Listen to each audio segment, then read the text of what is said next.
Well, what do you think? How did everything get here? Why is everything here? Why not nothing? Or why not just empty space with space with matter in it that doesn't move? Why all these particular? Why not the alternatives? All right. If there was no alternative, then I could understand people saying, "Well, there's no alternative. There'd only be this." But there are alternatives. So why are there not the alternatives? Why aren't the alternatives? It's mysterious, isn't it? Well, as I look at it this way, if matter is indestructible and it's always existed, it cannot change. Its basic nature's always got to be there. The only thing that changes is the particular arrangements. And even they're limited, like a Lego set. You might get thousands and thousands of combinations. And in nature, probably millions of combinations. But finally, it must recycle. Because if everything progressed, if the universe got more and more complicated, more and more abstruse, etc., right? Or different proportions, more matter or less matter, more motion or less motion, overall. Why? Right? Then you can ask why. But if the same amount of motion always exists, the same amount of matter always exists, the same amount of space, right? And everything only recycles in the end. Completely and absolutely robotic.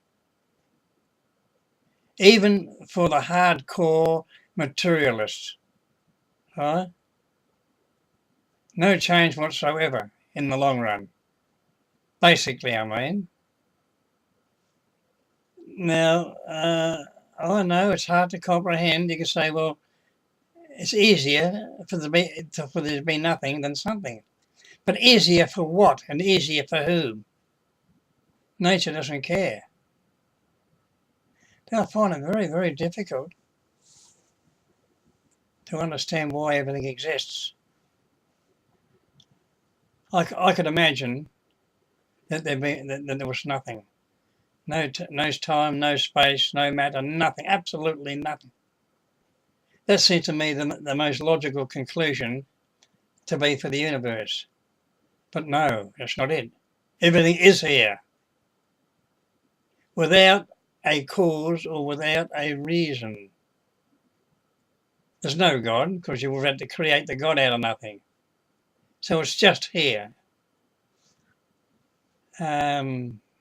So we just have to accept that. Although we may be able to reason and deduce everything about us and use our logic and reason and come up with scientific answers and all the rest of it, there's one answer, no matter how we try or how clever we are, no one can answer. And I see, easy for me to say, oh, it's not possible to answer, right? Because I'm a thinker, and I think there's an answer to everything. And the only answer I can come up with the universe is it's always existed, like it or not, right? And that's hard for me to comprehend, I can tell you. That's the only answer. It's not reasonable to assume that some God that's got no substance and came out of nothing and created everything.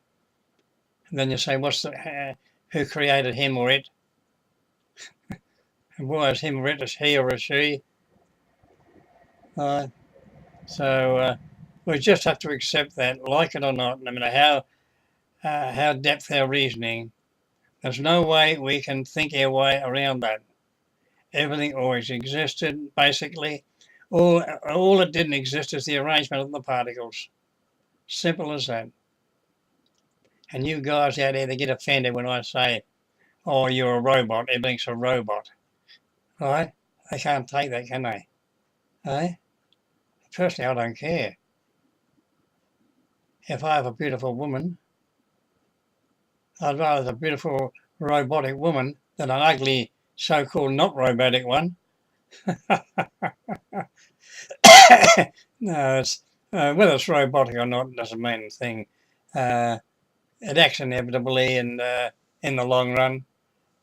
But even the so-called inevitable actions are very, what can I say? They vary. A lot of various combinations. So it's not monotonous. Even if we're all robotic, it's not monotonous because even the robots, right, vary to a high degree. They evolve and de-evolve, right? So it's not boring. And whether the robots are made of flesh, whether they're made of steel, plastic, or human blood and flesh, what does it matter? Right? Blood and flesh is only made up of physical things anyway, atoms and molecules, the same as plastic and iron and steel. Right? So the makeup of our bodies is basically the same as the makeup of a so-called material robot. Anyhow, I'll sign off at that.